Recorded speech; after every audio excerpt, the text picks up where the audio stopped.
Welcome back to the Franchise Clarity Podcast, where we cut through the noise and give you the unvarnished truth about franchising.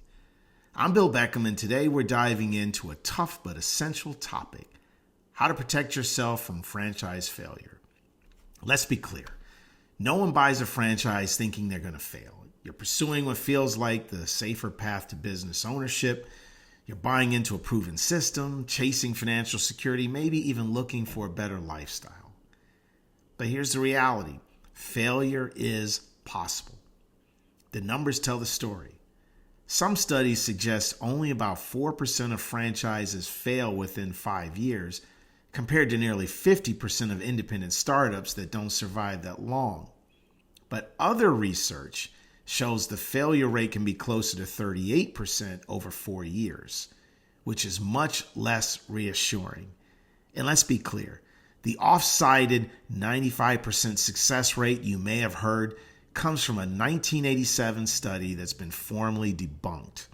So yes, franchising can reduce your risk, but it doesn't eliminate it. If you go in unprepared, you can still lose your savings, your time, and your peace of mind.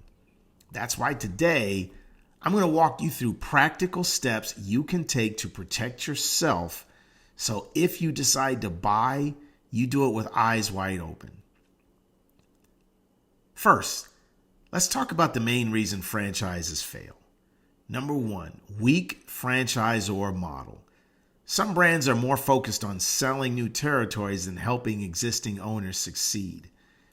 If the franchisor's revenue comes mostly from selling franchises, not from royalties, watch out. Number two, unrealistic financial assumptions. The franchise disclosure document, or FDD, gives you some numbers, but it rarely tells the whole story. Many franchisees bank on rosy projections that don't match reality. Number three, lack of working capital. Running out of cash is the number one cause of business failure, franchise or not. Too many buyers underestimate how long it takes to hit break even. Number four, poor fit.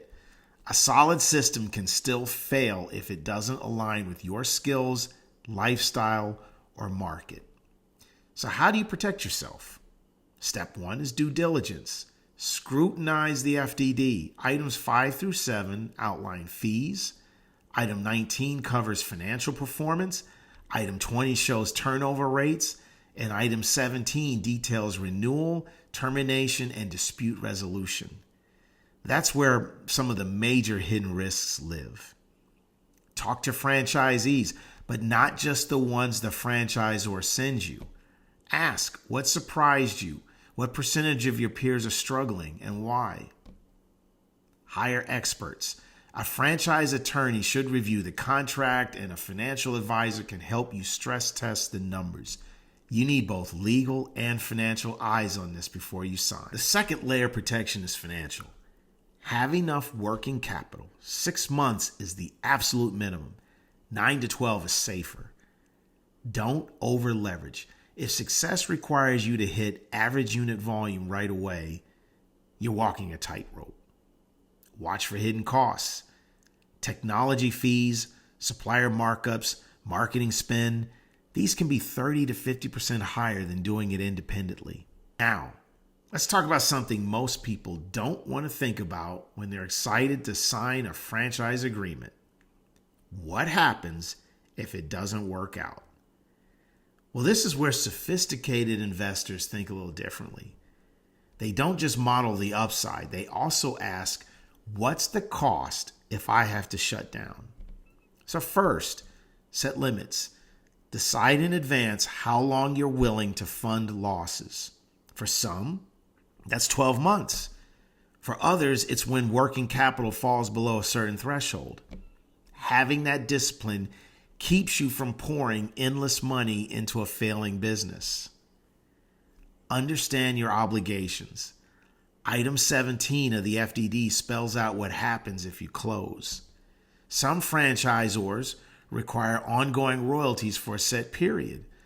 Other systems leave it even more open-ended, demanding royalties for the remainder of a 10-year agreement or using vague, liquidated damage clauses that can balloon into hundreds of thousands of dollars.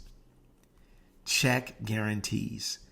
If you've signed a personal guarantee on your lease or loans, you could still be on the hook for rent, bank debt, or supplier contracts long after you shut your doors.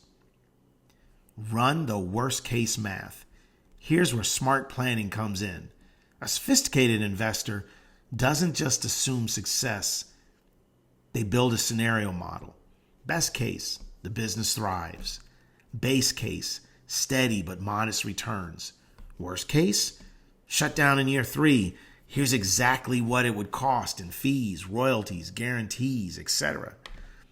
When you include those scenarios in your ROI analysis, you get a probability-adjusted picture of your true risk. And that's the kind of analysis I help clients with in what I call the eyes wide open package. Taking the FDD fine print and turning it into clear numbers-driven model so you know what you're really signing up for. Finally, protecting yourself isn't just about contracts and numbers. It's about you.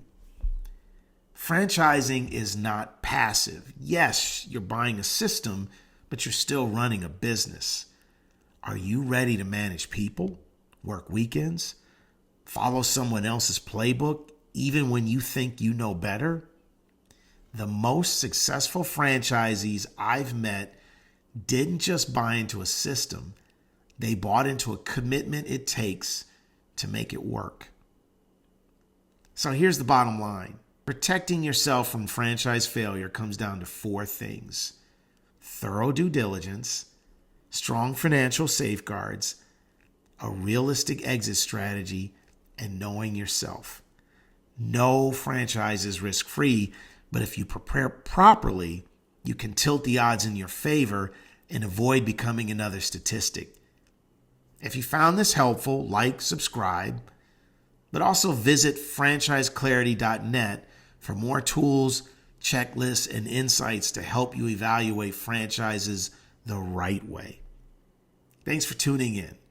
And remember, don't just buy a franchise, buy it with clarity.